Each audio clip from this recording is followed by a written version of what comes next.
And welcome, one and all, to Life Support Live, the weekly live show that explores how Star Trek can help us to boldly go in our own lives to better ourselves and the rest of humanity. It's said without an English accent, but still, those are the famous words of a starship captain we all know.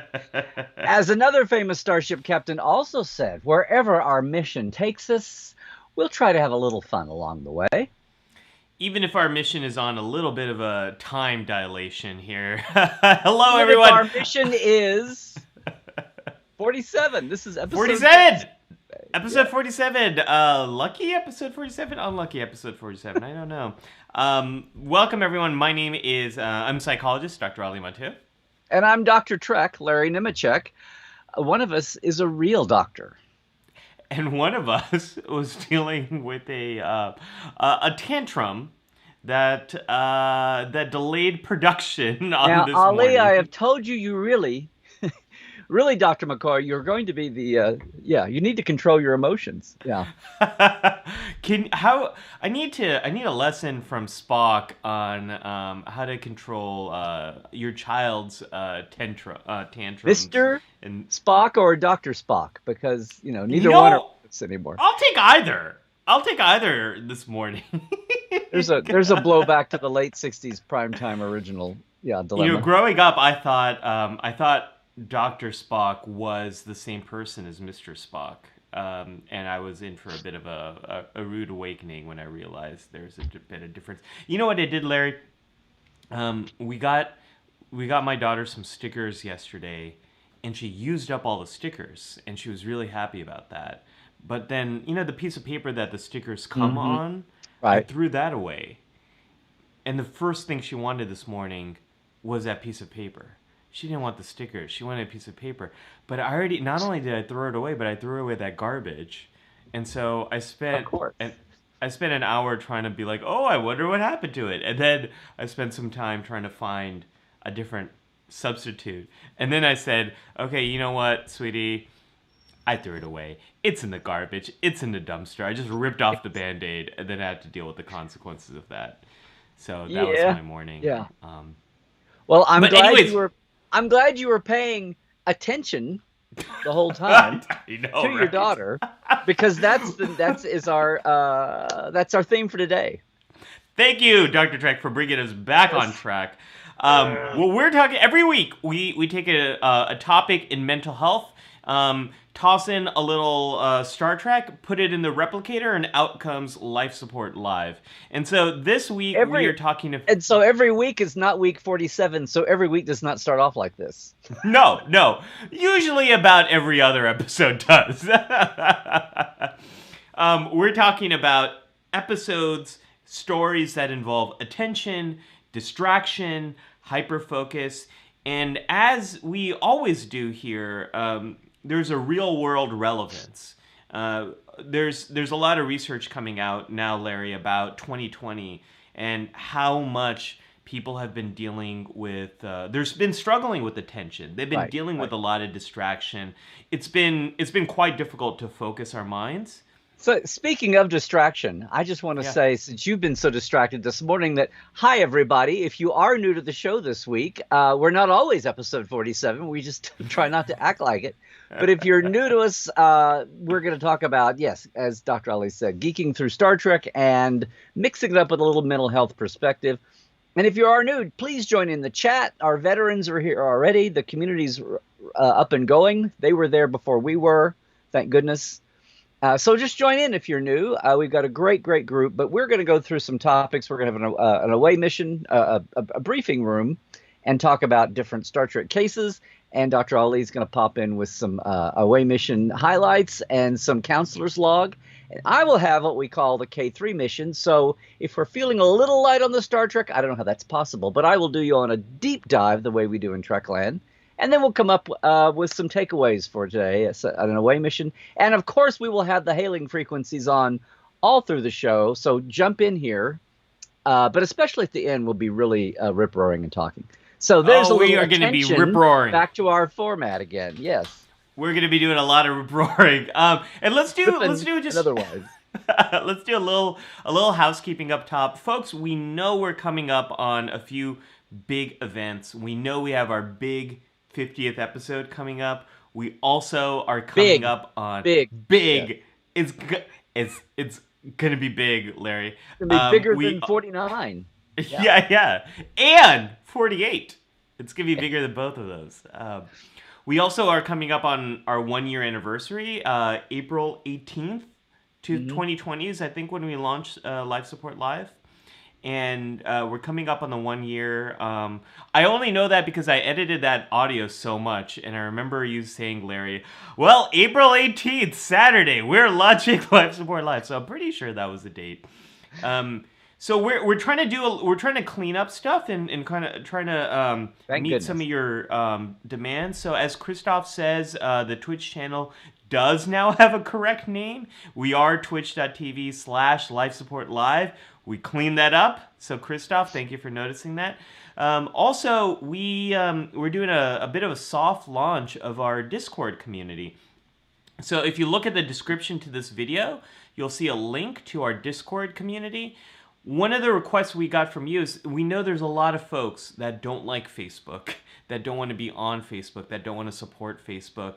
And so we've been wanting to create something that is a home for the whole Life Support Live community. So if you check out the link in the description, that'll get you to our Discord. Larry and I are there. Our moderators, Scott and Jared, are there. We'd love to have you there as well.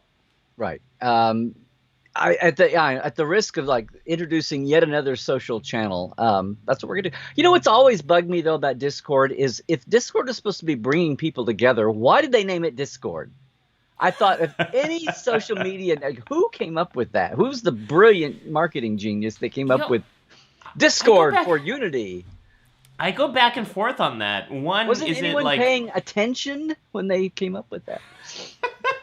Is it Discord in the sense of let's cultivate Discord, or is it Discord like let's create Discord?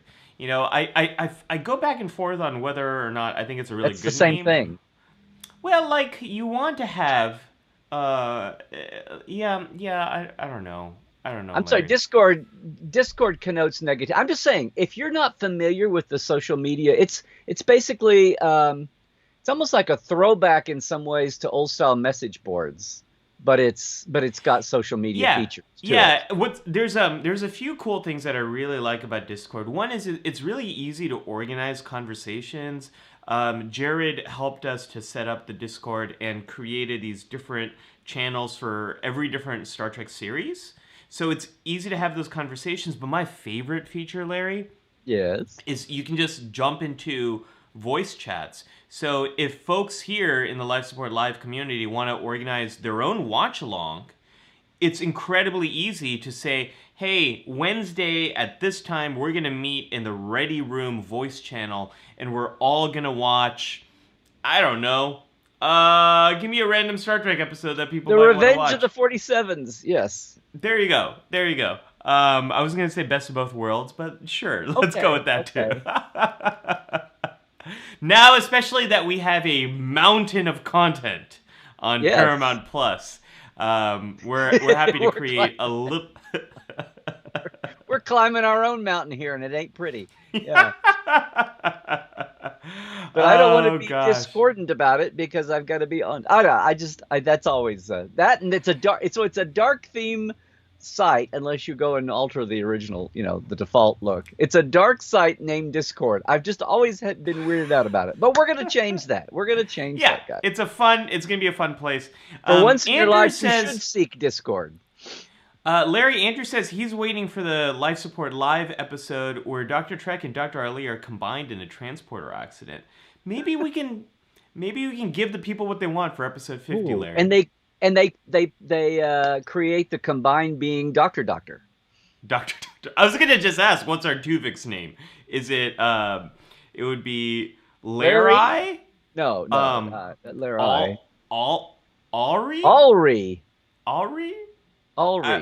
Maybe No. Doctors. Okay. Let's go with that. So, folks, while we are stumbling our way through, please let us know, what's your favorite episode involving a character with hyper-focus or distraction, One or extreme a or the theme? other. Right. Yeah, right, or a right. theme on attention. Let us know what Since we're apparently wavering all over the theme of attention today, we really did have a method to our madness. Well, today. Larry, we thought it might be, what better way to show attention than to be completely disorganized? What better way to celebrate this topic than to live it? Have you all ourselves? appreciated the model that we've displayed and illustrated today? Yes. Okay. Oh man, Larry. Well, where should we? We're hearing from people. I see Christoph saying that Twitch again. Hey, everybody, we've got the 3 platforms now. We have Twitch, Facebook, and YouTube. Facebook also notoriously only lets you see the chat from Facebook, but normally Twitch and YouTube let you see. I don't know, maybe when we qualified to be an affiliate on Twitch, maybe we lost our combo ability. I don't know. But for right now, we love you on Twitch. We finally got to 50 followers. But the only way to see combined chat comments from everyone is on YouTube, just to say.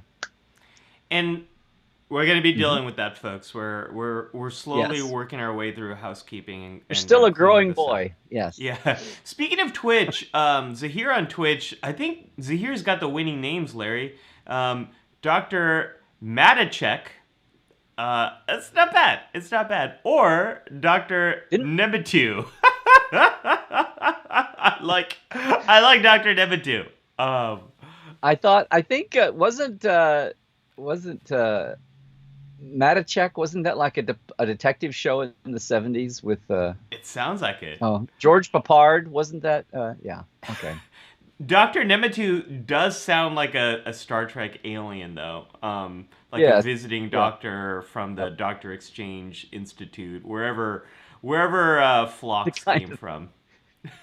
The kind of guest character that everybody at the end instead does say, "Please, please, unblend him." Yes. Oh my gosh. Oh my gosh. Well, okay, so we've got let's pay attention. We've got attention. Okay. Yes. Zahir's right out of the gate mentioning the nth degree, where Barclay goes from being Reg to being the all-knowing, grand-seeing computer. Zahir, that's a great episode that Larry and I obviously did not think of, because that did not come up in our show prep. I think that's a really great... It's a really great example, Larry, and one of the reasons why I like that example is attention. We're going to get into this in the counselor's log. Attention. This is a broad. This is not like a little in the box category, but not in a crazy broad way that we get into. Sometimes we could go on all day with examples because we've made the topic too broad. Right. This is kind of a broad topic, but it's very specific. One extreme or the other are very specific, and in Star Trek, very specific, I feel like. And one of the reasons why it is broad is because attention is a very complicated topic. And by the way, I always forget to do this, so let me actually open up the briefing room. I always forget to to actually slide right in. Yeah. Let's get into briefing room here. You were a little distracted this morning, so it's okay. The nth degree, and folks, I did have my coffee. This is me on 1 cup of coffee too, so you should have seen me an hour ago. But attention is a very complicated topic, and the nth degree is it shows us 2 sides of attention. One is Barclay in the beginning is a bit more Barclay is Barclay, and we know Barclay is someone who struggles with anxiety. He's distracted, he's thinking about a few different things, and sometimes anxiety can lead you to be hyper-focused. Like you hone in on threats and dangers and fears. And sometimes anxiety can lead you to be very distracted and I was going to say that's the way I would, yes. Or you're so focused on your anxiety you're not paying attention to. Yes. Totally. Or you might be like a meerkat. You might kind of like always be like on guard looking. You know, like what was that, right? Camera this way. Right. Here you are. I see you now. So anxiety can do a number of things there, and one of the other things we see with the nth degree is Barclay's IQ is being artificially amplified. Amplified, yeah, that's a good word. You're welcome. And sometimes people with very high IQ, it can improve their ability to manage their thoughts and to be more focused. But that can also get to an extreme where sometimes people can have too much of a hyper focus and lose sight of the other important things around us. So I think nth degree is such a beautiful example of showing us those two extremes. Too much of anything, Lieutenant, even attention, isn't necessarily a good thing. Yeah. Except bandwidth. I think we can always have too much bandwidth. That would help, especially when you're trying to put on a live show. I mean, I think you can never have enough bandwidth. Yes, too much is a good thing. Yeah. Victoria's got another episode. Okay, please. Jake in the cards.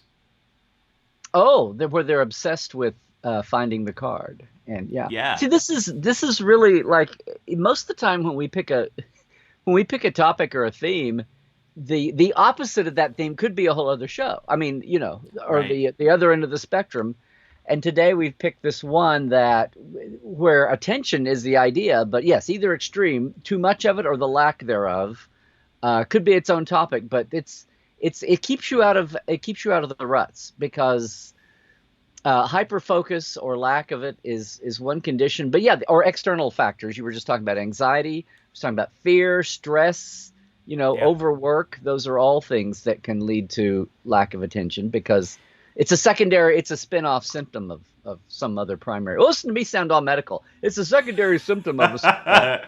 Well, you got to make sure you get the tertiary and primary systems to bypass those secondary attention Jeffrey tube blockages in the ODN network.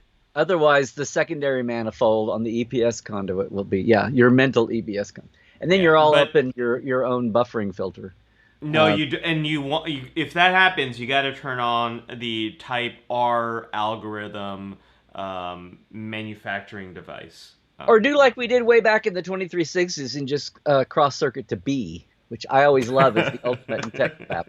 It's like everything else in the original series. It's so complicated, it's simple. Yes. Yeah, I know. The going to B really helps with attack pattern Sierra if you ever need to do that. But let's talk about Jake and the cards. Let's talk about attention. No, let's talk Dr. Trek. So this is something that we what I remember about that episode is they're trying to find this baseball card, right? Jake and Nog, right? And so I think for his dad. Was it his dad's birthday? Was it Ben's birthday? Something like that. Yes. Yeah. Or his rejection of being the emissary anniversary or something, some big day. Rejection of being the emissary anniversary. Some special day to him. Yeah. The day I spit in Picard's face anniversary, whatever it was. The day I punched Q in the face anniversary. Yeah. Oh gosh, I don't know why that's so I'll never guest star in this town again. I'm going to the Delta Quadrant now. I'm going to go torment the other franchise lead. Going to go tempt Kathy. Yeah. Okay. Well, what I wanted to say about In the Cards is something I think something I really like is when we bring it back to the fandom and how we experience these things too. I mean, I've got my collection of Eagle Moss starships right there in my closet right here. The reason they're not all on display, I do keep my Kelvin. Let me see if The one I keep out is It's over in the Kelvin universe, obviously. it is. I've got my Kelvin over here, which I love the Kelvin. It's such a beautiful design. You Anyways, like the so you like the monos nacelic design there? you know what? I think why I like it is the the um, the hull gives me the original series vibes, but the rest of it seems so familiar yet different. And to me, it just Right. reminds me of the feeling I had when I first watched 2009 Star Trek. The very first few minutes was familiar and so different, and an excitement about what might be coming. I think that's why I like the Kelvin so much. Okay. Anyways, Just had flashbacks to my first few minutes watching it, where we were all like, "Okay, you did hear please the let me original like this. series. Please let me like this. Please let me like this." I know, I know. I mean, we did hear the original series sound effects, which that was one of the very first things you hear. Anyways, this is not a 2009 watch along. Pay attention. Pay attention. Back. Stay on target. Stay I've on got all target. my Eagle Mouse starships, and they're in the closet because my daughter would destroy them if they're all out and about. But I did experience this thing like Jake in the cards, where I had to have it, and I had to sort of complete my collection. I had to get all my enterprises, and then I had to get my the hero starships. So I needed to get the Defiant. I needed to get Deep Space Nine. I needed to get Voyager. I needed Discovery. I needed the sort of the ships of the shows, and it was this sort of I don't want to say laser sharp focus, but it was something that really occupied my mind in the sense of I need to complete this thing.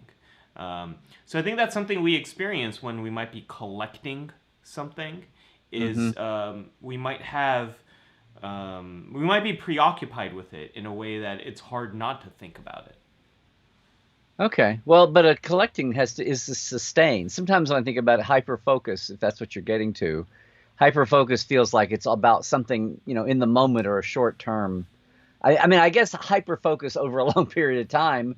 I mean, not to the extreme, but if you're focused on a goal, I want to have a car, I want to buy a house, I want to have go up in stature and whatever the chain and the ladder is of whatever career I'm in.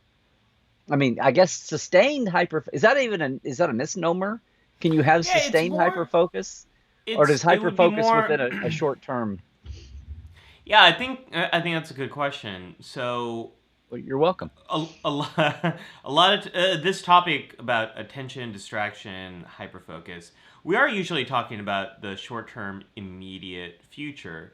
When we're talking about completing a collection, I think that's sustained. A sustained focus over a long period of time is more about like goal completion, and so it does completing a big goal does require sustained focus over a long period of time. It does require you to be reminded of, hey, this is something that's important, like tend to it. But you can't have one without the other, which actually brings up one of the episodes we had talked about, also involving Jake. Let me see if I can pull up the image over here. Yes, that was your contribution. Being the bigger niner, that was your contribution. Yeah. Am I the bigger niner? Well, you're so hyper. I mean, I I'm kind so of focused on DS9. No, I mean, to me, I mean, Star Trek was always like all the books on the shelf, and some I pulled down more than I pulled down others, and some were bigger than others. But they're all to me just books on the shelf. Yeah. There's the speaking book of I books had on the first, shelf, and there's the book that I have to pull down and look at more often than others. But yeah.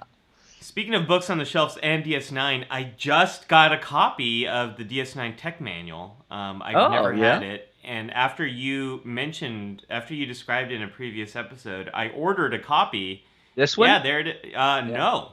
That's, no, the old one, the original. The old one. The old one, the good original. one, right. Yeah. Well, I mean, good in the sense of classic of the day. The Yeah, Rick and yeah, Mike yeah. and Doug and John tech manual. Yeah. Yeah, it was one of my regrets. I never picked it up when it was still being published. So I got a very good used copy from a bloke in England. It took like 2 months to get here, but it just arrived yesterday, and I was reading it. I was reading the introduction by Ira, Larry, and he talks about how he's writing it out on a yellow legal pad, and it brought me back to the conversation we had. But yeah, so I it's my nighttime reading now, Larry. I'm working my way through the Okay. DS9 Tech Manual. Just know that when you get into some of the ship specs that they've been massaged since Yeah, early in the day. Right. yeah. No one told Rick Sternbach that his original designs had all been modified by the visual effects guys. So everything is like real. So things had to be massaged and adjusted. But It's funny awesome. that the intro talks. So he talks about that in the intro that like some of the details might be changed, but we hope this helps both fans and writers. And then he ends it by saying, by the time this book is released, the first pieces of the International Space Station should be assembled. And he's talking about influencing real world science, and it's kind of amazing to read that now that we've had the space station is really Station's been flourishing. up for 20 plus years, right? Yeah, And yeah. growing. Yeah. And been in the title sequence of Enterprise. Of Enterprise, yeah. Getting back to life support. But I'm glad you were paying attention to what he wrote. Always, always. The Muse is an episode where a alien is giving Jake this hyper focus, and not only this hyper focus, but this the creativity that is allowing him to write the story. Jake is really smoking. Yeah, she is. She's kind of sucking out his life force there. And so let's kind of talk about this, Larry. What about like artistic focus and creativity as it relates to attention? Oh, I'm sorry, I wasn't paying attention. What now? Well, this was DS9 doing what a lot of shows do, is writers writing about writing. Writers love to write about writing. It's like all those TV writer doctors love to write about. Oh wait, there are no TV writer doctors. Okay, forget that. Yes, writers writing about writing. Well, yeah, it's like it's burnout. It's like it's like Gene Coon taking speed, not because he's a drug addict, but because that's what you did in the '60s. You took pennies, and you'd like truck drivers took no-dos. So writers are gonna take speed amphetamines and crank out scripts because that's what they should do, or that's what he did anyway. But that's that. How you pay a cost for that? That's a burnout, and that's what I now with more recent years and hearing Andy Richardson talk about that. That's what comes to mind when I think about Jake in that episode. There's an alien that's he's thrilled to be so productive, but at what cost, son? At what cost? Yeah, yeah, and I never really thought about it in that sense of how some writers might use substances to get through, like college students taking Adderall and ADHD medication. Yeah, when they're not an ADHD diagnosed person. Right. Stephen King's memoir. I think I have it right. Do I have it? Yes. On writing. Which, if you're interested in writing, or if you're a Stephen King fan, I really like this book. And he spends a lot of time talking about how he focuses on writing. And Larry, did you freeze? Are you still there, Larry? I am. Oh, I'm frozen. Okay. I monitor. I was so busy watching you do the book dance that I didn't pay attention. Okay, I have to do a... I think you're frozen. Do you want to go out and come back in? I'm going to do a Skype dance. Okay.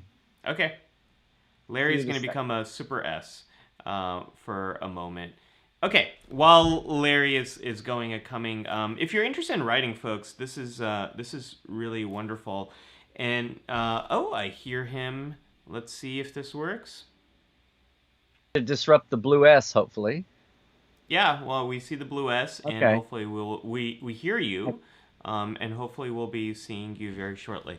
So while Larry's getting queued up That's here, what is going on. Stephen King talks about some of the pressures of trying to consistently produce written work, and how he has structured his environment so he's spending like at least 1 hour a day writing.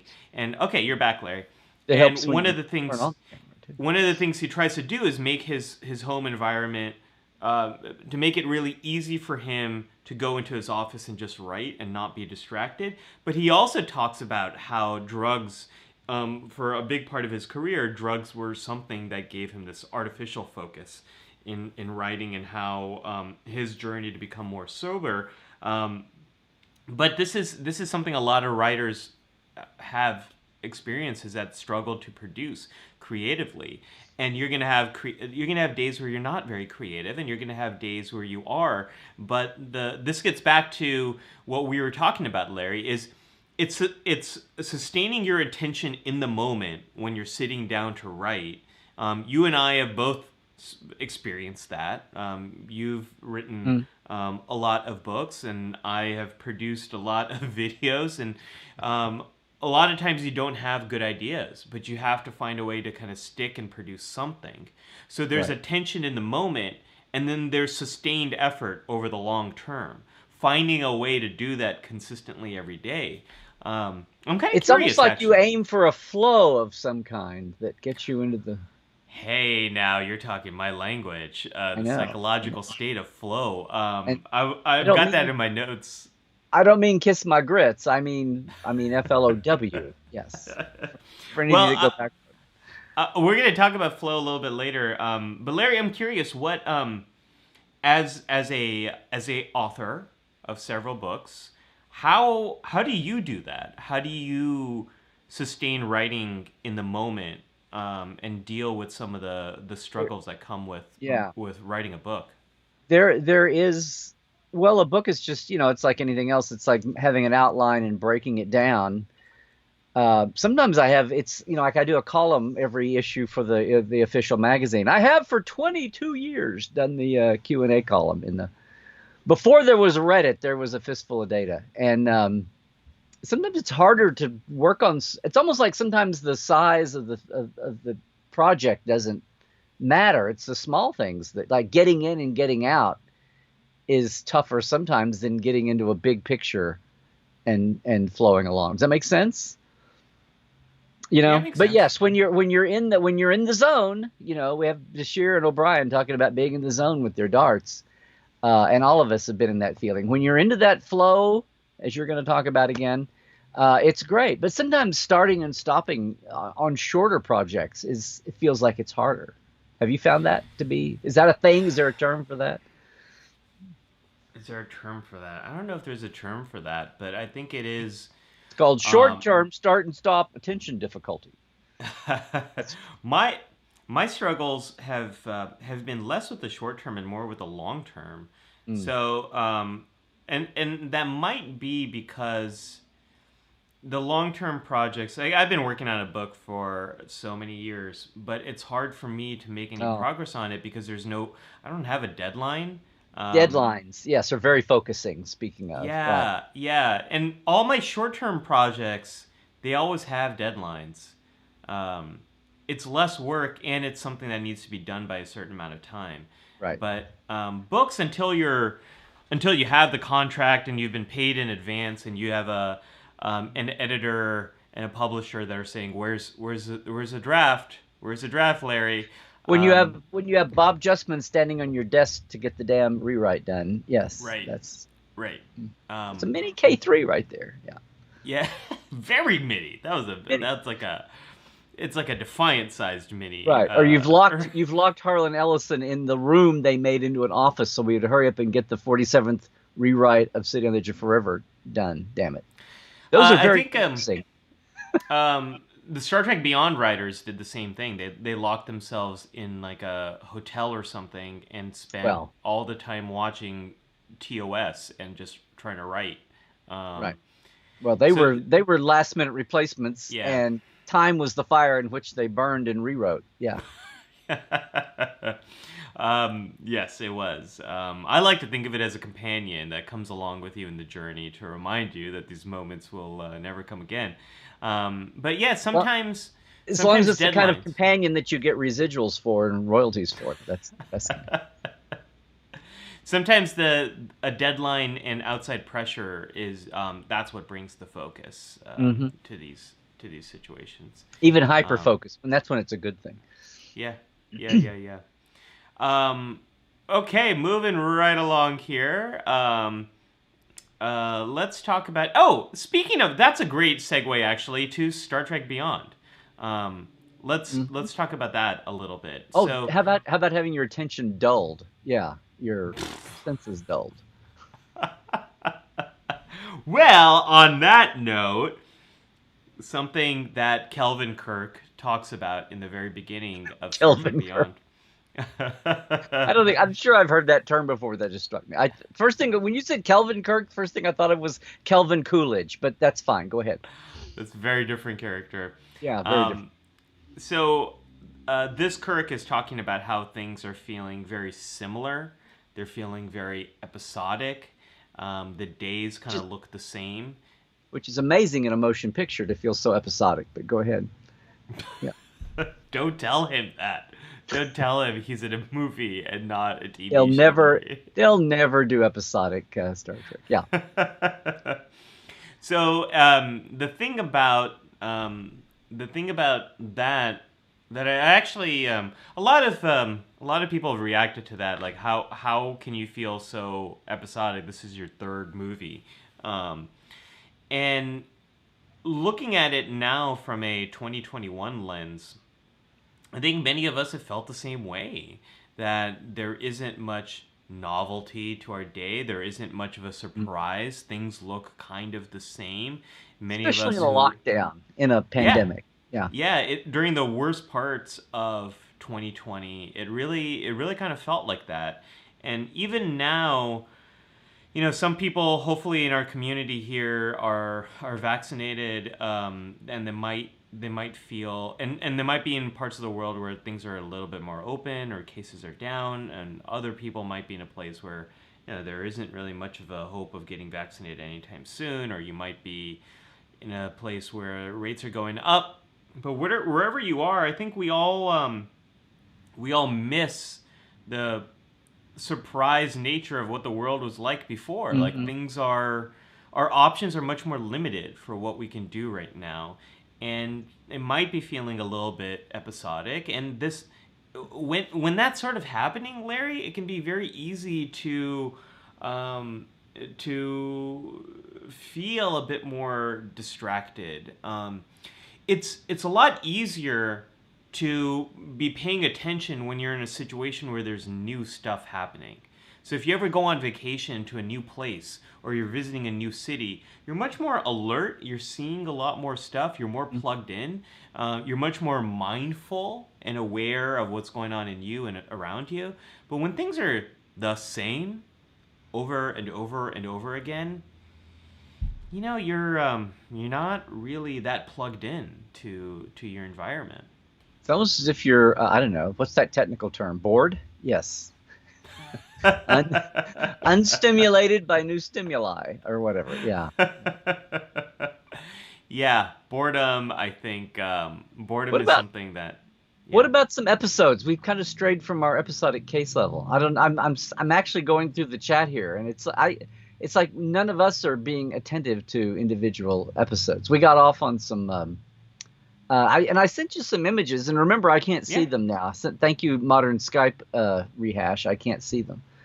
But there were actually, because my first thought was, well, every 5 seconds is an attention issue in Lower Decks.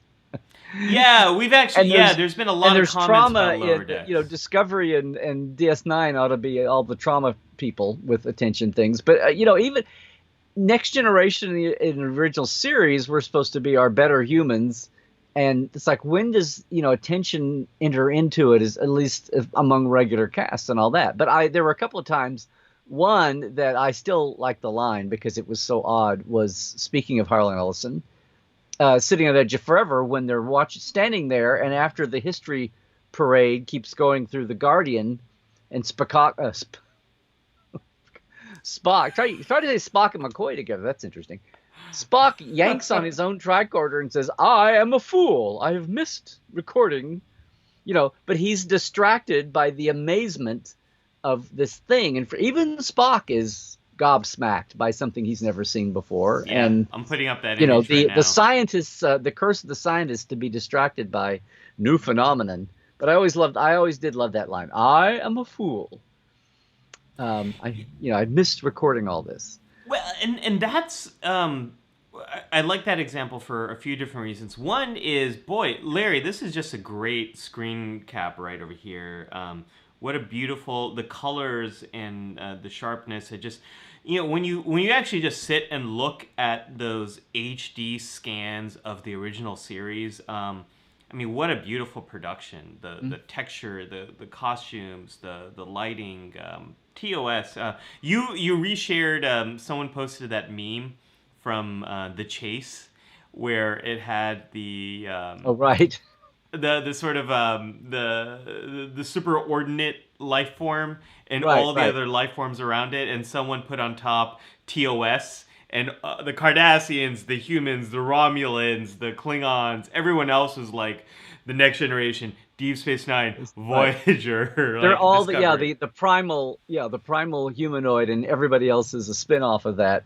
But instead of race, it was TV show. Yeah, it was TNG and DS9 and Voyager and TAS. That's a nice little meme. And sometimes when you look at the original series, just actually just look at it, you're like, this is really beautiful. What a boy, does it hold up so well. But I like that example because this is Spock, so this enlightened being who is neglected his tricorder. Now, why might that be? Well, sometimes this gets back to the concept of mindfulness. You stand in front of a giant concrete donut time machine and see what happens to you. That says it's been there since before for billions of years, and see what you think. Exactly. Sometimes when you are so aware and so plugged into something that you might neglect other things around you, and that level of focus can sometimes lead you to neglect other things. But is that good? The idea of mindfulness is to be very well aware of what's happening inside you and around you, and sometimes to be awestruck like that, you will ignore other things. It maps onto an idea called deep work, which is when it's kind of related to flow. It's when you're so involved in what you're doing that you neglect your phone, you might neglect what's happening outside and other people around your home. You're just really plugged into what's happening here. Sometimes, Larry, that's the goal. That's what we want to try to get to. Right. And I know a few folks have mentioned attention deficit hyperactivity disorder, ADHD. This is, a lot of times parents would ask me, how does my kid have attention deficit? Because they can also sit down and play video games for hours and hours and hours. And that's where I explain to parents that attention deficit has, the other half of that is hyperactivity disorder. Yes, hyperfocus. Yeah. It's not that you can't pay attention, but it is a struggle in managing your attention. So while ADHD is a bit more of an extreme form of it, we've all been in situations where we are so attentive to one thing, maybe because we're awestruck by it, that we might neglect other things, like Spock does in that moment. Right. Well, again, if we're going to have this theme of attention and lack of it, then there can be all kinds of external situations. The other one that I kept thinking I gave you another one from original series, or I had some ideas of it, but the other one is from Wrath of Khan. Oh, yes. It's in the moment. Yeah. It's basically the you go right on quoting regulations, Lieutenant. It's I got caught with my britches down. I got caught chewing the scenery and not reading my tech manual. But wait a minute, where did that handkerchief come from, and where did that pocket come from? Yeah. Oh, look, we have New uniforms, we have pockets. I was just thinking about that. It's like, wait, where did that handkerchief come? Wait, Starfleet has official Starfleet handkerchiefs that aren't.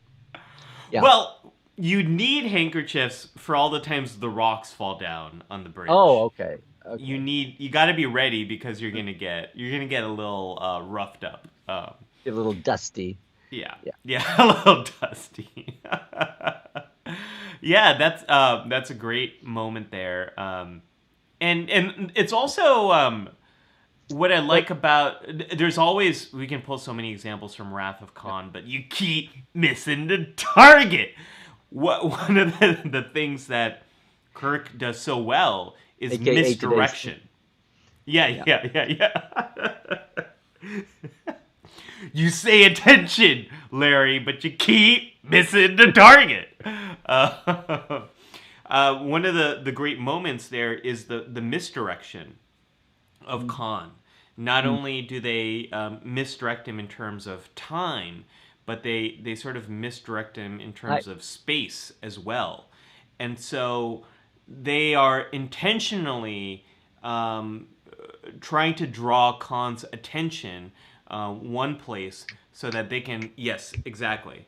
So, Yeah, I thought there's the whole science of using attention and misdirection as a tactic, which is a Yes. classic, military and psych out. I mean, whether you're in combat or you're in melee or you're in starship fighting, it's all a good target. The comments have kind of brought up, bless you, Larry.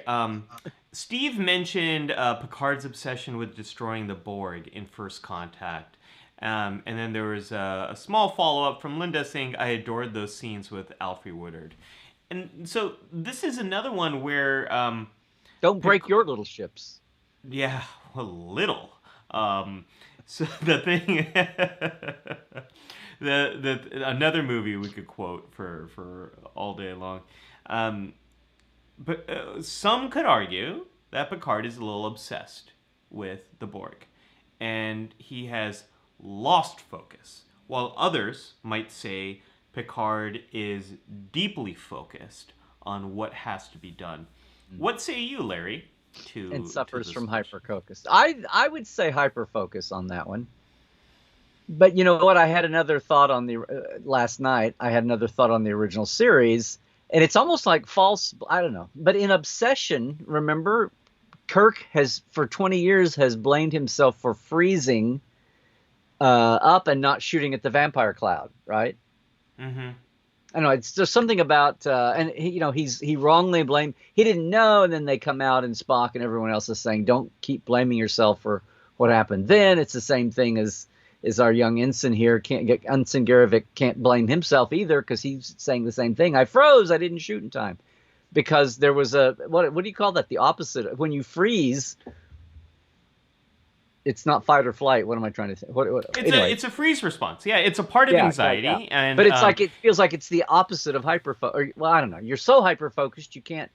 What are you doing? You're frozen with options, or you're frozen with what? I don't know. Well, it comes from No, I'm glad you brought that up. I think I stumbled into something that's not germane, but anyway. Well, it's kind of I think it's in some ways it is. The freeze response is something that a lot of animals do. We do as well. It's a deer in headlights. Right. A deer is frozen there, and in a lot of aspects of nature, when you freeze, it can reduce the sense of danger. Animals, a predator might think you're dead, and predators don't want to eat dead food. Because it might be rotten and all of that. And sometimes you might reduce the chances of someone seeing you. You might also reduce escalating a danger. So the freeze response and anyone who experienced selective mutism as a kid, that's something I had, where you're in certain situations, you were mute. It's like someone pressed the mute button, you wouldn't talk. That's the freeze response in action. This, I think, it maps onto Picard because Picard is dealing with a trauma that he has had with the Borg. Someone in the comments, let me pull this up, was talking about, so Libby said the entire Picard series is an obsession of his, LOL. And I think what we're seeing in First Contact, what we see in Picard, are aspects of his trauma playing out. This gets back to the very first episode of Life Support Live, Larry. We're talking about Picard's journey with trauma. And people who have experienced trauma sometimes might get stuck and very focused on certain things that have happened to them. And so is Picard well focused? Is he distracted by the Borg? I think it's all really a matter of perspective. And what we see in First Contact is what can happen to people who've experienced trauma is they might become very, very focused on one aspect of the experience that they've gone through. Lose the balance. Right. They might have lost the balance, and that might help them in some ways, and it might also harm them in other ways because they might not see the bigger picture there. Right. It's just, just chalk it up to that Royal Shakespeare Academy training that starship captains go through, where you can do that. Keep you guessing as to whether it's hyperfocus or lack of focus at all. Oh my gosh. Nathaniel asks, Ollie, how is focus different from persistence? And I think this gets back to the question we had just a moment ago. Persistence of vision. Yeah. I think persistence really requires you to have an understanding of what are your priorities and making consistent decisions to pursue those priorities and setting up your environment and your resources so you can consistently pursue those things that are important to you. It gets back to what Larry said about attention is much more about in the moment, right now. But persistence is about staying true to that goal over the long term. That's a great question. And different things can help, but you kind of need both, especially when you're doing something like writing a book, as Larry and I were talking about before. I'm throwing back here probably, but in chat. So Nathaniel says The Ascent, DS9. But the B story, Ascent is Odo and Quark stuck on the mountain with the transmitter. Yeah. But the B story is Nog and Jake sharing a room with Nog being hyper focused on order and Jake being sloppy. But this is speaking of ADHD, is that whole thing of when you're working, do you like absolute quiet or do you like white noise? Yeah. And this is like Nog, that's Nog and Jake's situation, but visualized and personified here and blown up even more. Do you like chaos or do you like stillness? Yeah, that's great. I'm glad you brought that up. I forgot about that B storyline. You're welcome. Well, let's thank Nathaniel here for that. Yeah, thank you, Nathaniel. That's a good one. So, for some people, they do benefit from quiet. That is focusing for them. And some people require white noise and sounds, and some people music can be focusing, and for some people music can be distracting. Me, myself, and I guess I listen to a lot of instrumental music, a lot of Star Trek scores. They really help me to focus because when I hear talking or sounds in the background, it's very distracting for me. So having the music kind of tunes that stuff out and helps me to focus. But my wife is the opposite. She needs silence to be able to work. The one thing we can all agree on. What is it about opposite? That's the way we are. In fact, what we have is Janet. When she's going to sleep or when she's working, she wants something in the background, but she wants it something she's heard a million times. Right. Because if it's something new, then her brain kicks into it. So she has she'll get into a series. She went through Firefly 47 billion times. Currently, right now, it's Death in Paradise.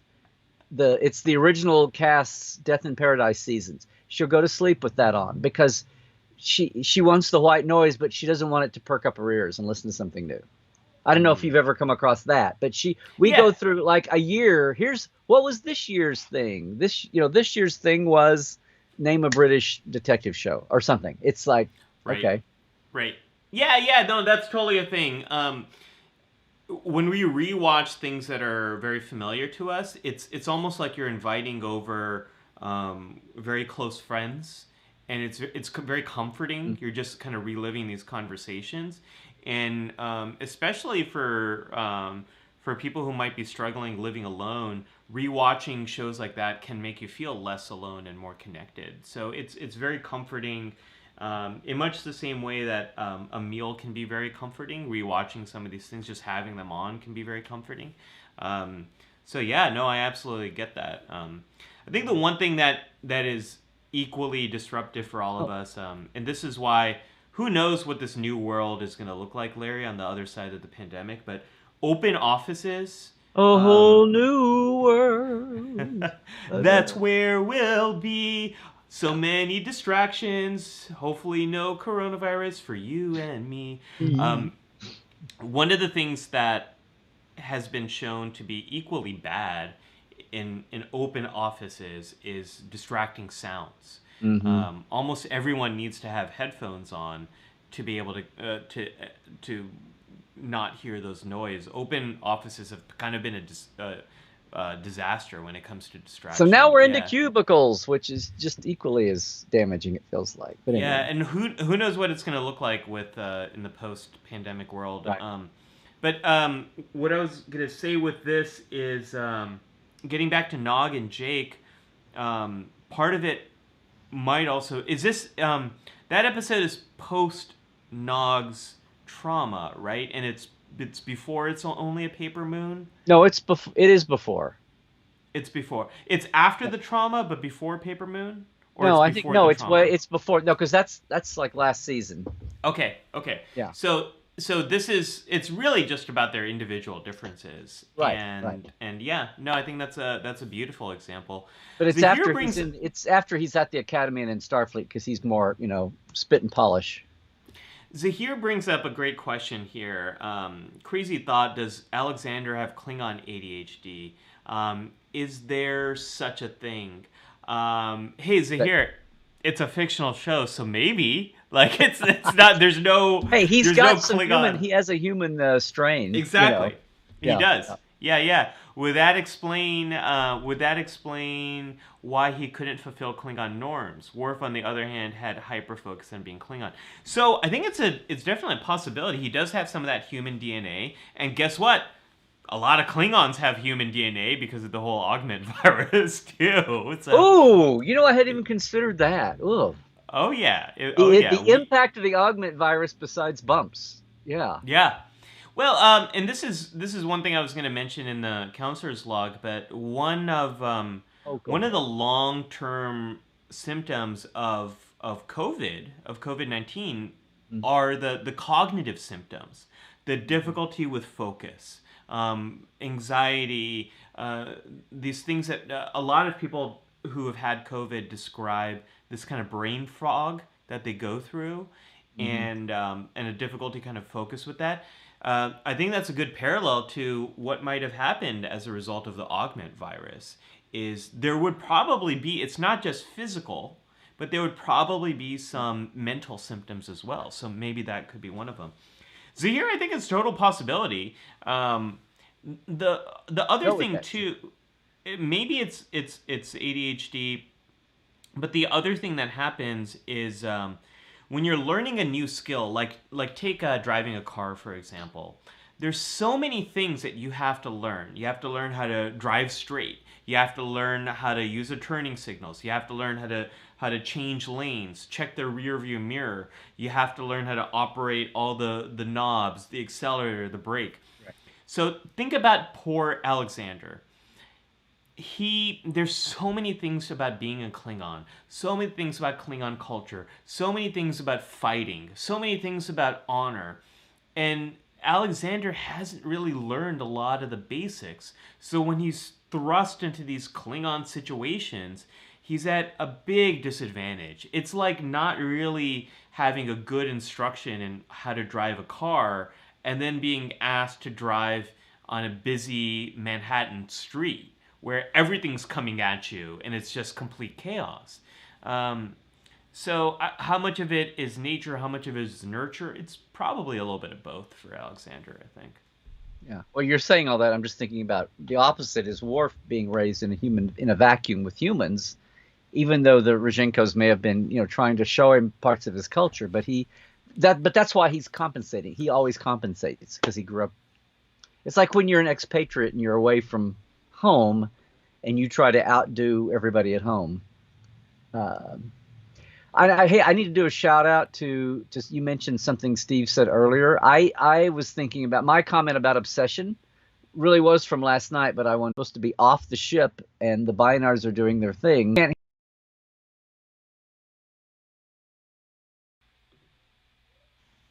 he still lost it. I'm Oh, gonna put I this hear you. in. I hear you, Larry. You got me now? I Okay, got you. I'm trying to go back. We're skipping around. What about I sent you Riker in the holodeck with Minuet, and Picard Yes. has to come in and go, hey, hey, hey, which gets me back. It's the holodeck, which is a great distract. That's a whole topic in itself. We go to the holodeck to be distracted and to be recreated, but then it can, what happens Recreated. when I like that. yeah, what happens when the holodeck goes wrong and you're getting a little too much distraction? But that was the case where it was a little too much distraction, but no one expected to have that much. That was a whole new, a quantum level forward in holodeck recreation. I love how they act like the holodeck was just invented and they're all going in for the first time because it was, but not really. Yeah, the minuet. I've got that image up right now, where actually both Picard and Riker seem to be so distracted by minuet, and I think what they're Well, I think there's a Picard is distracted by how much Riker's. I mean, he swept up with her a little bit himself, yes. but it's a little bit like the scientific curiosity. But I think he's also distracted by just how much Riker's distracted. Yeah, yeah, and this can so part of the distraction is minuet has been created by the computer to be this like very strong wish fulfillment for Riker, and they're also distracted by how realistic the simulation. They're in awe of the technology here. It's early TNG, and they're still like drooling over how cool the holodecks are. Right? They lose focus on that once the holodeck Right. takes over and almost kills them many times down the road. But they never learn. Like, don't turn off the safeties here, folks. But anyways, and also don't tell the computer to create a villain that can defeat Data. Right. But the parallel here is entertainment. I mean, how many of us have been distracted by? You mentioned watching Janet watching Firefly so many times. How many of us have been distracted Well, that by year. that year? Yeah. One How year many it of was us? parallels. It was she called it multiple wharfs, but one year she just hyper focused on that was her thing to go to sleep by. It's Mm-hmm. just, you know, Well, and how many of us sit down to watch an episode on Netflix and now we've binge watched the whole season of something? Like we can be, or we sit down to play a video game and now we look up and it's been 5 hours. So, like the Next Generation episode, The Game, right? So sometimes entertainment can be so absorbing and engaging that we can become distracted by it, and it's very hard to manage that and to deal with that. So I think that's a great example of that. Melanie Jean says, what about the survivors on TNG where the Dowd, Kevin Uxbridge, I just remember the names in this episode so much. He was a super being. His wife was killed. He zapped their entire race out of existence and made a hollow copy of his wife. And then he blocked the innocence with that loud music.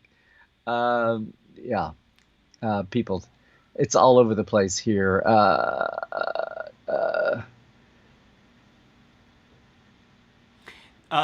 Steve says Commander Decker and his response to the Doomsday Oh yeah, machine and the or destruction of Decker. the Constellation and the death of his crew. Yeah.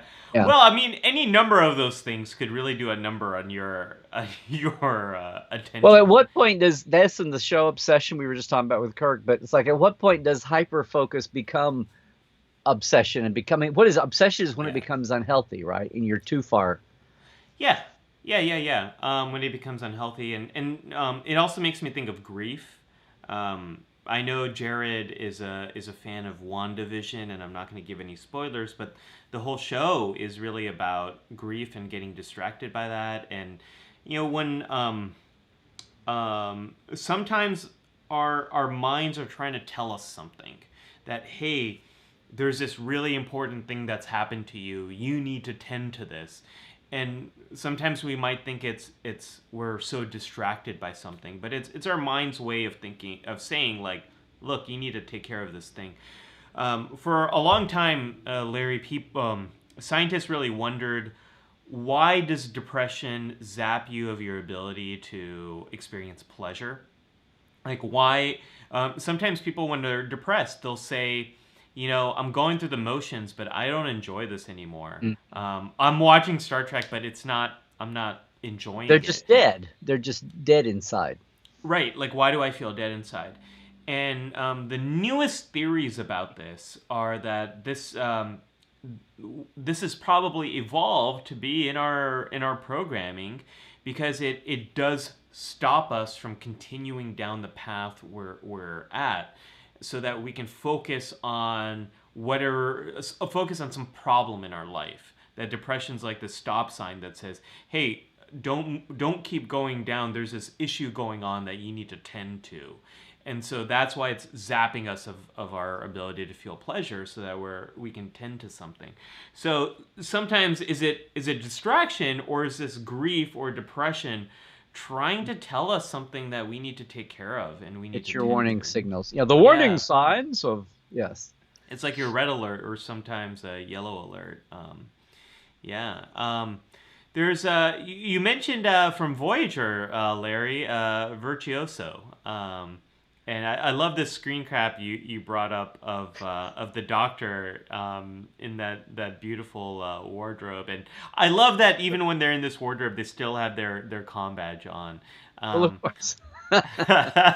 What was it about Virtuoso that you wanted to talk about? Well, I'm thinking that that's a case where a radical shift in life, a positive, the ego boost of becoming an instant star, a celebrity, was so distracting that it took the Doctor out of his normal life, which, especially in this case, he was providing he was the healer of the ship, and he was so consumed by his sudden fame, that reason for distraction, that reason for losing focus, that he was totally distracted and not in the moment for his normal, when other people depended on him.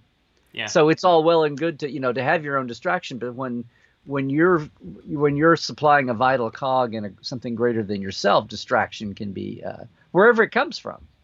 Especially when you're the only Doctor. In that case, you think it's a positive, but it's not. Yeah. The way you actually mentioned it here, that makes me. I think that's such a modern problem. So this happens with social media all the time.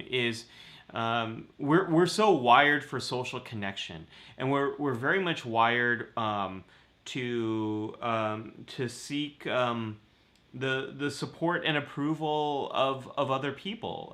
In some ways, it's a bit of a safety mechanism that keeps us from doing really bad things, but it can also be harnessed for nefarious purposes, which it often is by social media. So Virtuosos is similar to posting a message or a tweet and then getting caught up in all the likes or the retweets or the resharing or all the comments that are coming, where you might get so pulled into that and you're not focusing on the real life relationships around you. I mean, I've definitely struggled with that, where I sometimes might be distracted by what's happening on my phone and on social media more than the dinner I'm supposed to be having with my wife and my daughter. And I don't think that's a personal failure as much as it is our failures in designing imperfect technology that are harnessing some of our biggest points of distraction. So that, I think, is a very modern issue, Larry. I think many of us struggle with this, the same thing the Doctor struggles with, that sudden fame. We struggle with that all the time. Yeah, well, yes. But especially in this case where others depended on, it wasn't just, he's not just in a vacuum. Yeah. Sometimes we can be in our own case. And another one that I sent you, and I'm trying to catch up in the chat. There's so many good ones here. I want to say it's statistical probability. Charlotte had the one, the DS9 here, where Bashir is so caught up with his genetically modified, his folks who are a case example of why not to allow genetic engineering. That their little think tank has decided that they might as well just surrender the Dominion, and Bashir is all caught up in that. And Yes. Cisco says, she says, no, we're not surrendering. Because he thinks it'll save lives. He's run the database and he's run the formula and the variables mathematically and took out the human element. But he's hyper-focused on that and is distracted by the reality of we can't go off and surrender. Yeah, I sent you another one from Voyager, though, just so it's another aspect of this whole thing about losing focus and losing attention. It's like when you have a hobby or a passion, it's a little bit like Jake and the Muse. He wanted to write, so this alien took advantage. But here's a case where Tom's affinity for somewhere between the intersection of 20th century stuff and 20th century cars and all that, and Alice, aka Christine in the Delta Quadrant, becomes a thing where she weaponizes his interest and totally uses him for her own ends. But to the rest of the crew, to B'Elanna and everyone else, he's become so hyper focused here. He's driving himself. He's being used. It's not just within him, but it's another sci-fi plot case where where hyper focus can be deadly, or usurped. Yes, absolutely. Yeah. Where someone's interest combined with a vulnerability can be harnessed for bad purposes. And I think that's also something that can happen a lot right now is we might be struggling and we might need a little bit of a distraction. But that desire for a little bit of an escape from the chaos of our lives can be harnessed for very evil purposes. I think stuff like Candy Crush might be an example of that. Is these games that say they're free, but behind the scenes they've created algorithms that really pinpoint when are people leaving the game. Give them a big bonus to get them to come back in, and let's find ways so that they can actually pay us to overcome these problems, so we kind of keep them hooked. I think Candy Crush is a little bit of an Alice there. I thought you were going to go with Message in a Bottle. That's another one. I thought that was the Voyager episode you were going to talk about. There's some great moments of both distraction and hyperfocus there between these two doctors and between a little bit of their competition.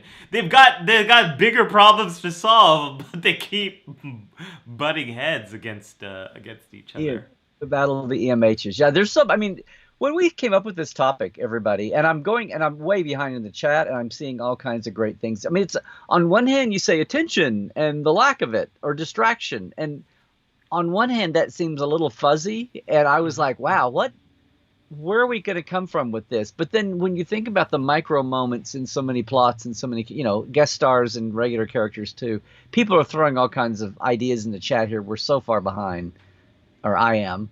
But and we need to move along. I know we had a real late start, but the clock is rolling. Melanie brought up one. Remember the boy whose mother was killed in Hero Worship, and how he became obsessed with data, and some aliens brought his mother back to convince the boy she was not real. That was very sad.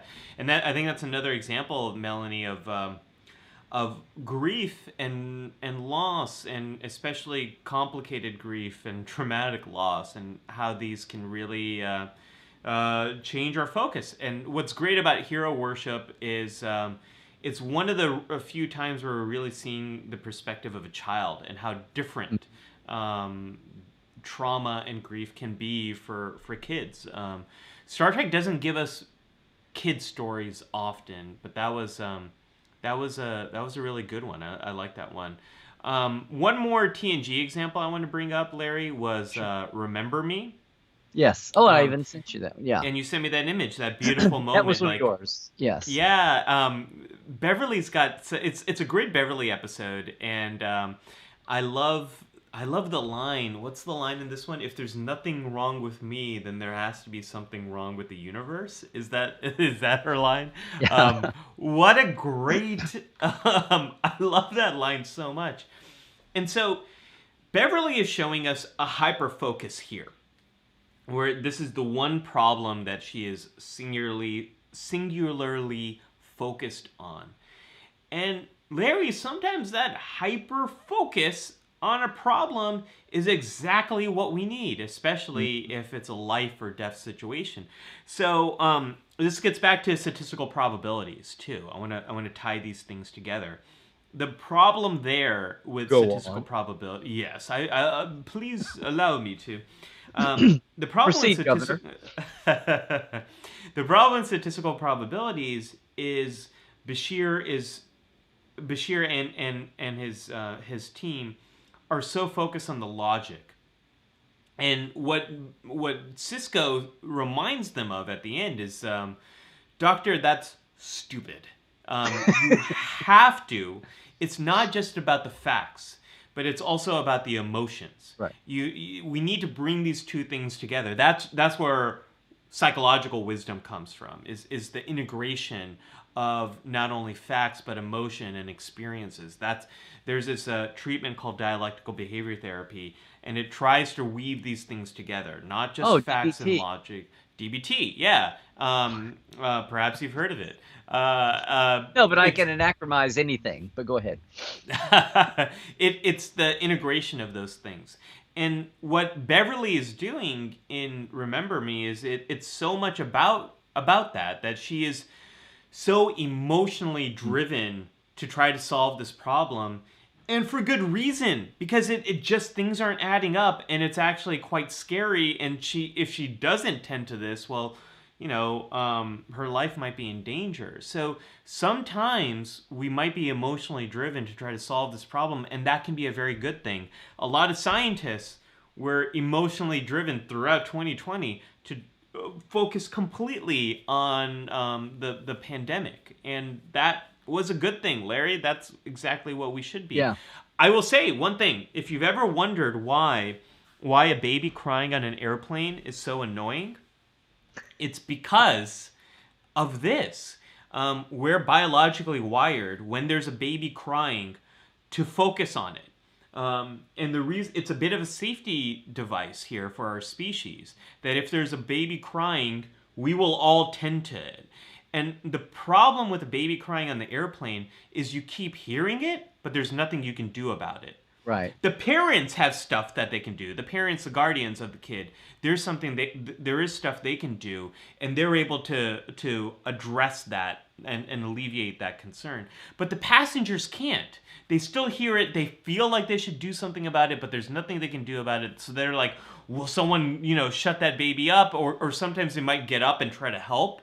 But this is a hardwired thing in us you hear a baby crying, tend to it. Like, it will consume your attention. But if there's nothing you can do about it, it is deeply frustrating. And I again, I'm keeping an eye on the clock, and I just want to tell everybody that, and I'm behind the chat, so maybe we've got some great examples. But I was flipping through in my mind, going through 3 seasons, actually 1.5 years, 3 seasons of Discovery, the first season of Picard. And I know we can pull out examples there, but one of them that got me, I mean, in Lower Decks, see, the comic timing and the comic vibe of Lower Decks, where something like attention is a comic plot device. Oh, somebody didn't pay attention, and they should have to this and the other. But there was one moment that stood out for me, and I sent you that one, so we don't ignore our little animated brethren and sisterin, is of all those characters, and when attention and lack of attention is played for a comic moment. But the bit where Tendi was in her colleague's the memory sand tapestry floor thing, but right. she got all distracted by this gong across the floor, which wasn't at all part of what he's doing. And then she gets over there and she knocks it. She's awkward and knocks it over, and then she's not paying attention to what's going on and blows that up, and then she destroys it, and she's chasing it, and she destroys the sand sculpture or the sand tapestry. Anyway, that was just like, here's the danger of not paying it. Here's the good old, if you're distracted and not paying attention. This is almost like the modern day version. Oh, here's an original series one for everybody, but it's like, you don't even need the picture. You just need the sound. You just need to remember Kirk reporting Finney for leaving a breaker open or something, and And years later, Finney almost tries to kill Kirk because he made one little mistake. And for some reason, that all came up when I was thinking about Tendi in this scene. It's like, in her one little mistake of like, oh, that's shiny. You know, they're in a Starfleet where people can get distracted by the shiny, and it's, well, you're not on the Enterprise, but you're on the Cerritos, and you get played for a laugh, and maybe a learning moment. But there you go. That's a great example. And if I was serving in Starfleet and seeing new things every day, I think I'd be struggling with that as well. One last thing, and then maybe I'll do a quick combined counselor's log. I was going to say, yeah. Mission. Yeah. Heidi made a great comment where she brought up multitasking and how we're not really wired for that. And what I want to mention with that is humans can't multitask. It's impossible. What people think of when they think of multitasking is actually task switching. So I know people might say, well, I can drive and listen to the music. It's more about I can text and drive at the same time. Right. If we take that as an example, where humans we can switch between what we're doing, but there is a cost involved. And when you switch tasks, it takes you a bit of time to get fully into that task. And the consequence is you're not as good at it, and your reaction time can really slow down. So, Larry, your example is a great one. Texting and driving. The danger with that is we're switching completely our focus of what we're doing. And if we need to slam on the brakes, we're actually slower to slam on the brakes and react because we were in a different activity. So that's what humans do. We task switch. And yeah, we can drive and listen to the music, but we're not fully actually doing that. We're not real. It's more of an automatic process, like a background thing that's happening. If you start driving in a new direction that you haven't been, it kind of consumes your attention. You have to turn the music down. So we're more task switchers, and the more it's fine to do that if you're doing stuff that's not important. If you're just browsing the internet and you're watching Star Trek in the background, that's fine. But if something becomes important, like if you're doing your taxes, or if you're watching a new episode of Star Trek you've never seen before, you're probably going to want to give that your full focus and full attention. But thanks for bringing that up, Heidi. I think that's yeah. Okay, Larry, let me do a combined. I'm going to combine this week's counselor's log, and I'm also going to combine Are you running a double whammy of the graphics? I am. I just did. Okay. I did a double whammy of the graphics right now. Okay, that's folks. So term for it. I'm going to try to do this a little quickly. A lot of the stuff I wanted to talk about in the counselor's log, I've already talked about this. There's a lot of reasons why we struggle with attention right now. It is difficulty focusing is a problem from COVID. We know that people who recover have been dealing with that. But sleep can make it worse. Irritability can make it worse. A lot of us are dealing with irritability. We're easily emotionally set off. Stress, Larry mentioned this. Our environment. So Larry, distractibility is something a lot of students are dealing with and struggling with, as well as a lot of employees right now. Zoom school is not as engaging. And also, we're taking classes and doing work in our homes, and our homes are not optimized for learning and productivity. Schools and workplaces tend to be, but our homes are not. And we also have distraction of a lot of other people. So there's a lot of reasons why we're struggling with this. One more thing I want to mention is this new idea that I just actually read about a couple of weeks ago called intimacy overload, where Zoom, we're seeing people's faces very close up for a long period of time, and we're not really wired to do that for a long period of time. It's intimacy overload. When we're hanging out in person, when you and I are having dinner together, that's much better. This actually gives me a little bit of relief. I'm not looking at your face. I get a little bit of a rest here. But this is actually a case in point. When you and I are having dinner together in person, we take breaks from looking at each other's face We think, we kind of come back. So there's a lot of reasons why we're struggling with this. So what can you do? How can you bring a little bit more focus back into your life? So any aspect of routine can kind of help. I've talked in previous episodes about having one thing to anchor your morning, one thing to anchor your afternoon, one thing to anchor your evening. It can actually help with focus because it's less decisions you have to make.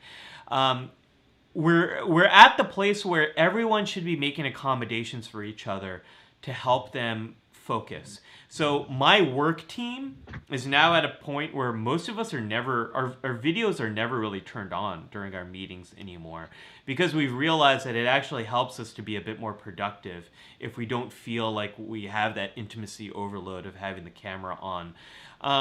The big thing I want to tell people is making changes in your environment that helps you to focus. So whether that means, like Stephen King talks about, clearing his space so he doesn't see a lot of the distractions, putting your phone away and putting it in airplane mode when you need to get 30 minutes of work done, or creating browser blockers so you're not going to Twitter or Instagram or Facebook and getting the distraction when you need to get a few things done. Don't think about internal self-willpower and all of that kind of stuff. I'm a big fan of making it easy to stay focused by optimizing your environment a little bit to be able to focus more. That's a lot of the stuff we work on with folks who might struggle with ADHD, is how can you make it easier to focus on the stuff you need to. That's the away mission, Larry. But I want to hear from you. We need a K3 factor, and we need it stat. We need it now. What do you got for us, Larry? Yeah, this whole factor of attention and the lack thereof as a backstage concept. And again, K3 factor is our theme today, applied to the behind the scenes aspect of Star Trek, which is what we do all the time. That's my raison d'etre in Trekland, everything, guys and gals, Portal 47 on down. And behind the scenes, I mean, like, there's one or two times I might think somebody when people took their eye off the ball in some aspect. Now, what did I send you? I sent you. I'll tell you exactly what you sent me.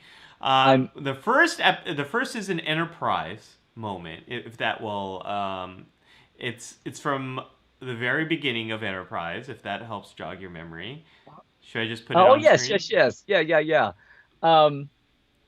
This is kind of funny because there's times you might say, well, when Gene was having burnout and took his eye off the ball and wound up getting distracted with, and then came back and saw what Gene Kuhn had been doing in his absence, and rightly or wrongly didn't like some of the drift that had happened with the show at the time, like too much humor. And we all can debate that, but that was an issue at the time. Somebody took their eye off the ball and came back. But one case of this, and I don't think this is totally me being there, and this was my vibe and my sense, and someday I'm going to talk to Rick about it, Rick Berman.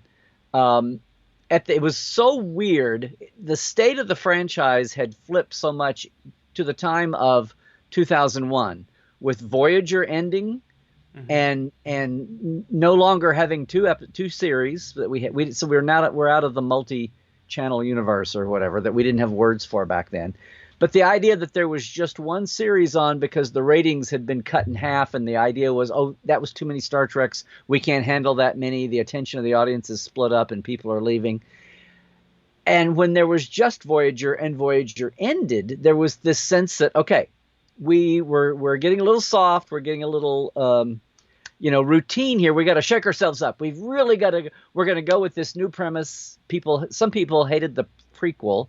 To me, it was like, thank you for getting to a part of this universe that we haven't looked at yet. I thought it was bold. So when the idea of Enterprise was born, and going back to Archer's time, there was so much emphasis put on it by the people who worked on the show, and to a lesser extent, well, UPN. That was the future of the franchise, and that was the way forward. And it was so the way forward is to go way back. Hey, it's all in the future, damn it. It's all in the future. It's all relative. Time's all relative. Yes, it is. It's all. It wasn't even timey-wimey then. But the point is, the stakes were so high. What is amazing to me is at the same time, there was another movie coming along. Now, whether it was going to be the last next-gen movie at the time up front, it certainly became that by the end of time. End of time. But, movies historically had always been, the big splash, right? The big secret thing. I mean, the TV shows got to be routine. We do this 26 times a year, blah, blah, blah. We're doing it twice here. We've got all these TV people working on a TV show. And even though it's a Star Trek lower budget epic movie, it's still the movie, right? And all the series people wanted to work on, they wanted to graduate to movies the way the original series cast and the Next Generation cast. And after a while knew that wasn't going to happen on DS9 and Voyager.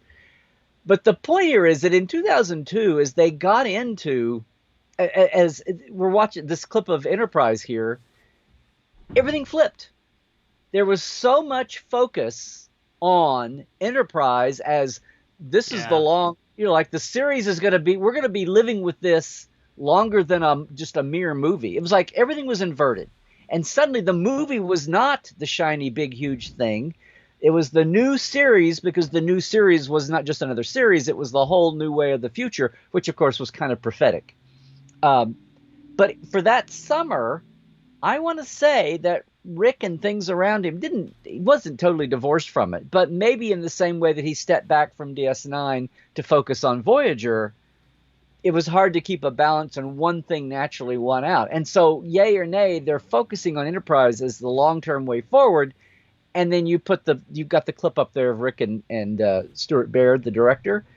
I'm putting that clip up right now. Rick stepped back. The studio wanted a fresh writer and a fresh director because they thought Insurrection fell off the ball. Maybe it was getting a little too inside ball because Michael had written it and Jonathan directed it. And I'm sorry if they'd left Michael alone. That's a whole saga in itself. But everybody wanted to play politics with the script and then wondered why it didn't do better. Poor Mike.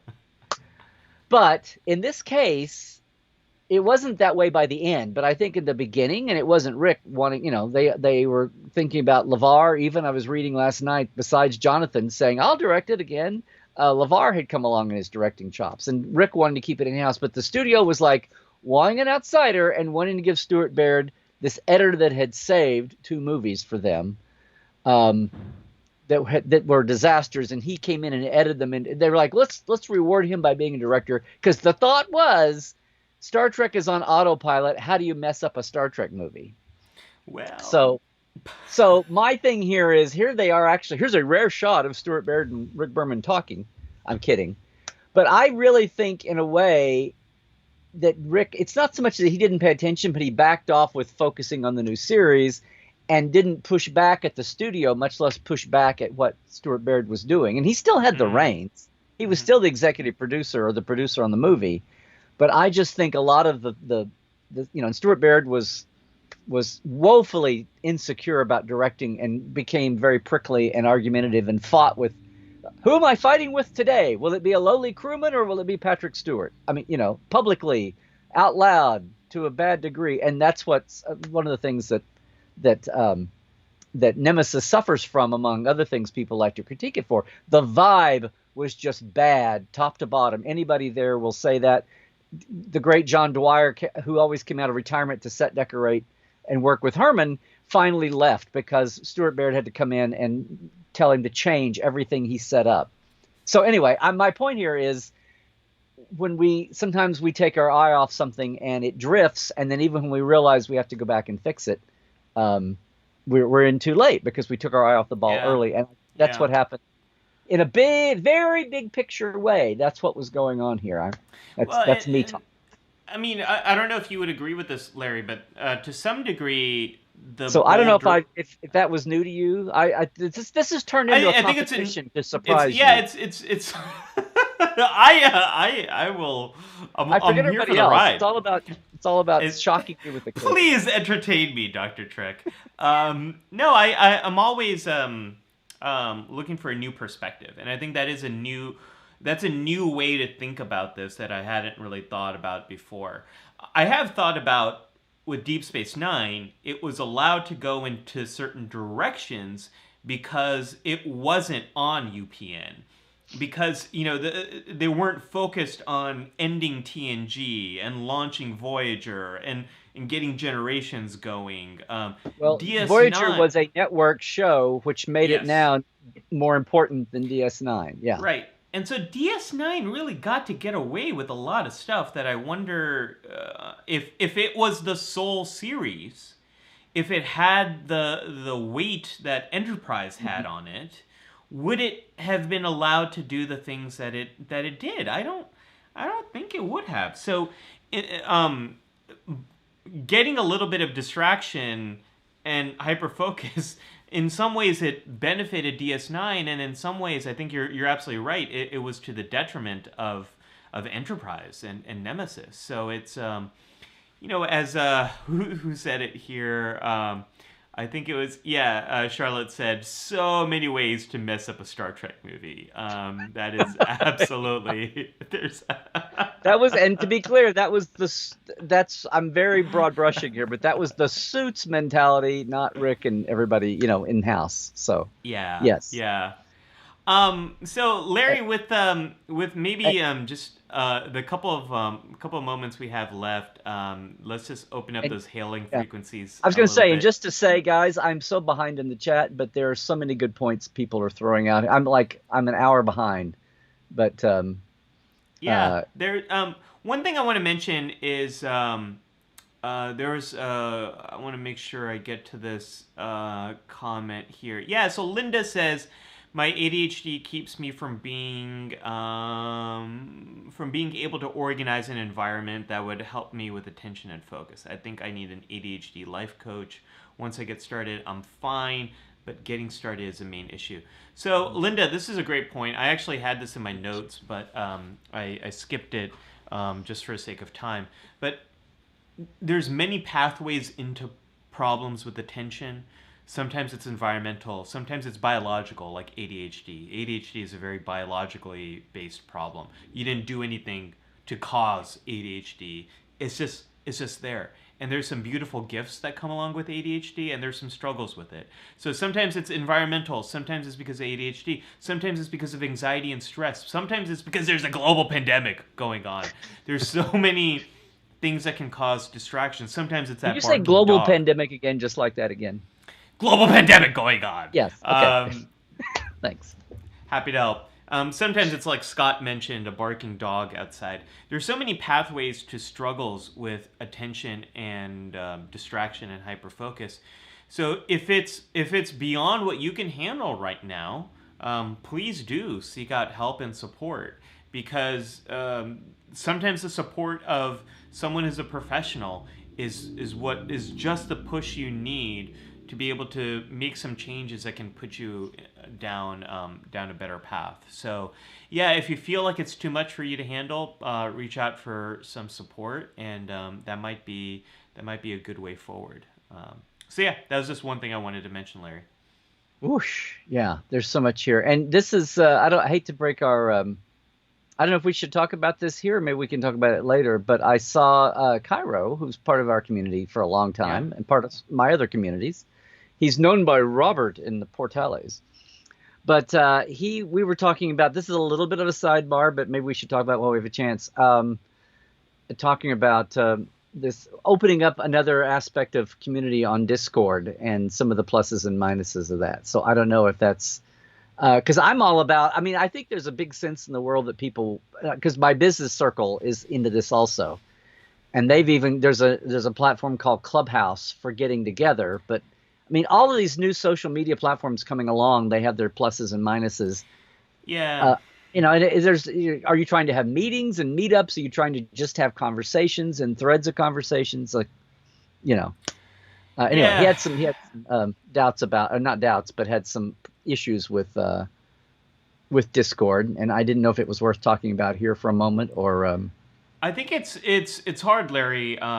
It's hard to create a service that is both free and good for privacy. And like Clubhouse is another example that has really come under fire for their privacy policy and how they require you to sort of upload your whole contact list. And yeah, there's I think the big picture problem here is how there is no regulation of technology in the United States.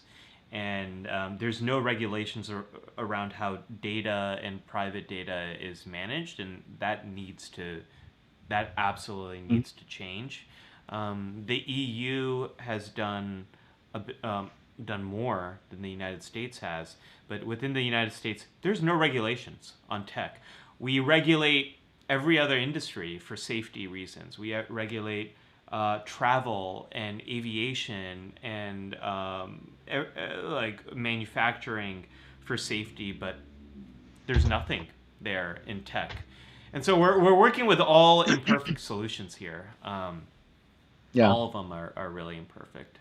I would just say too that all those everything you rattled off, automobile travel, airline travel, railroad travel, manufacturing, all those things took 10 or 15 or 20 years for things to start blowing up. People went, oh, we have to, maybe we should invent safety belts. Yeah. When radio and vacuum tubes was a cool hobby, or people flew in planes and, oh, look at those stunt guys. But when they became a thing, it was like, oh, okay, this is now a thing. We have to deal with it. And it feels like it's been forever, but social media's not really been around for even 15 years yet. It feels like forever because pace of life is so fast now. That's a great point. And I mean, if you're paying attention. Yeah. So that's a really great point, Larry. Television has been well regulated in the United States for a long time, and there's a lot of limitations around what you can do with TV. However, the Internet Communications and Decency Act in the 90s gave internet companies a bit of leeway that you're not responsible for what users post on your platforms. And that law is in the process of being revisited right now because it's YouTube and Facebook work very differently than any internet technology worked in the 90s. And the responsibility that they have is very different than AOL had back then.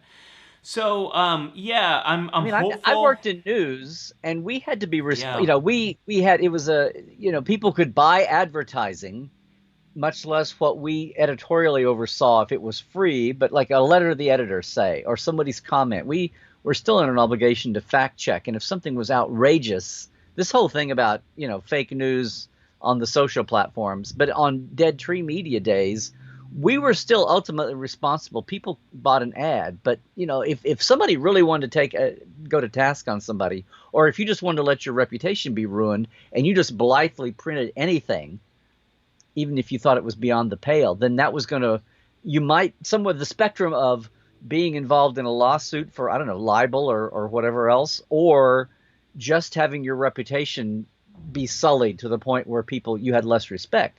But you were still involved with that. So that whole idea that people are coming around to, that the big socials reject, to me, it's like, no, if we had to do that as print media, especially when we get in the realm of politics, but just all communication, if we had to answer to that ultimately, legally or ethically, morally / financially, then they should do that too, because it's exactly the same. And the internet went from being looked at, and there's aspects of it just being a carrier where you're looking at it like it's a power utility. But then you get over to the communication side. But again, we've only been dealing with that part of it for, 15 years. So it's behind the curve. And it's all evolved and all needs to be, looked at. Yeah. Yeah. It's a very, very complicated problem. And, one of the things that concerns me, Larry, is we've become so accustomed to no longer paying for services, not paying for email, and we've slowly become used to giving away our privacy in exchange for free services. So I'm not sure what what the best solution is there, but these are very complicated problems. I think Cairo had a really great comment. He said tech has too many and too few regulations at the same time. I think that's a really interesting way to kind of think about it. That these are tough issues to kind of work through. One more thing I want to say, Larry, is there's questions about OCD and also about adult ADHD. So I'm just going to share a OCD is obsessive compulsive. So obsessive compulsive disorder. So this is when individuals struggle with certain thoughts. If they have thoughts or images, they have a hard time getting out of their mind, and they also might feel compelled to do things over and over again until it feels right. So that is absolutely, of course, that's a problem. Attention is involved there. It's very hard not to think of an image or thought, and you are very compulsively focused on doing something over and over again. OCD is also a biologically based problem where task completion doesn't really feel like it's happened. You don't really feel like you've completed the thing you're trying to do. You doubt it, and so that leads to a lot of problems there. So OCD can be effectively treated through something called exposure response prevention treatment. There's also some effective medications. Severe OCD needs a little bit of both, but mild to moderate, one or another, can be a great way to treat that. The other thing about adult ADHD, so in the 90s we used to say ADD versus ADHD. Now the term is just ADHD, and the reason for that is whenever you have attention deficit, you also have some hyperactivity and hyperfocus. Usually when it's diagnosed as adults, people only experience, or they're more likely to just experience the attention problems and less of the hyperactivity. The reason for that is as your brain finishes developing, the hyperactivity symptoms sort of tend to go down, but the attention symptoms tend to persist. There's a lot of people out there, Larry, who the school system just never caught it, or they never understood it as ADHD. But now as adults in the workplace, they're beginning to notice these patterns. So if you at all think like, hey, like, am I experiencing this? There's a lot of great actually reputable online quizzes you can see that, like, is this a problem you might be having? And then you can go talk to a doctor who can kind of get it properly diagnosed. But there's generations of people, Larry, who just never got this diagnosed because it never got picked up on. You are preaching to the choir here, because as an instant just add water dad, I went through all of this various stripes with kids and everybody. But part of the it's great now and that was in the 90s, and so now it's great. Just it's gone from nothing known at all to suspected as a fake diagnosis to the butt of jokes, and now it's such a more maturely just another, it's another symptom. We are all complex people, and we just know more about the brain, and we know about all this. Everybody talking about the spectrum, and just where are you on the spectrum? But the thing to me, because I had the case of two stepsons, one that I didn't really raise and one that I did, 10 years apart. And just the difference in how they were treated and the awareness around it, and wishing I could take a time machine, because it's not even about the aspects of it's what's the residual damage and the baggage that comes with how you're treated and looked at, and in school, out of school, whatever. Because then you've got the emotional damage that comes where somebody with just awareness of yourself and others around you and the society, not hanging those the damaged reactions to you and what's wrong with you and why can't you just do this, whereas people just something basic like accommodations, you're just knowing instead of doing this, just do that, and all the difference in the world that can make. So you're not only just dealing with the root issue, you're dealing with all the, what's the good word for that, the baggage that came with it when nobody knew what they were doing. Yep. And it's like bloodletting with leeches before there's a lot of great comments going on in the discussion here.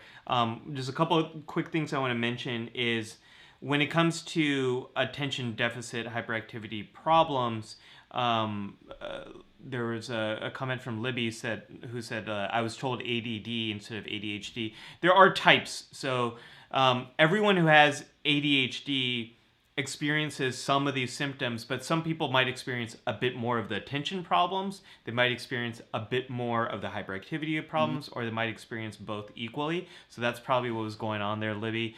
And as you were kind of mentioning, Larry, we know so much more about this. We also have so many better ways to treat it now. There's some great treatments that are primarily therapy. There's many different medications now that don't have all the side effects that the early generations ones had. Well, that different things work with different people, and yes, the amount, yes, and yes, everything. Yes. Yeah, there's a lot of personalization now that can happen with the way ADHD is treated, both through therapy as well as medication. And then the one other thing, there's a comment that came up about autism. And so one of the actually defining features of autism is called perseverative interest. So it's when people who are on the spectrum are really focused on one thing, really interested in one thing, and if you ask them about that one thing, they'll talk about it for hours, whether it's Legos or Star Trek or Dungeons and Dragons or trains.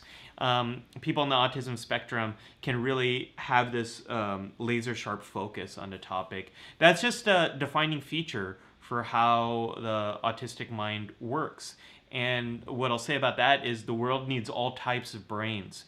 There's a lot of beautiful gifts that come along with autism, much like ADHD, much like anxiety, much like all the things we talked about. There's a lot of gifts. There's some struggles that come along as well. And what we have to learn is how to overcome our own struggles so we can be too bold to go in our own lives. As we talk about. Very Hollywoodized, but the movie Beautiful Mind kind of gets at that.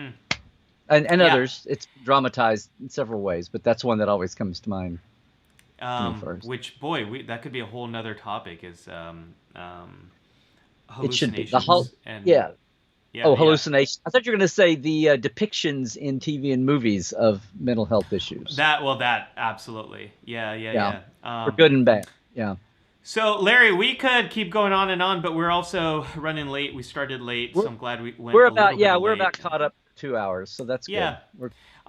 So before I put on the sad music, we want to thank Scott and Jared for helping us to moderate and also keeping the podcast going and doing everything that we do. Jared for launching the Discord channel for us.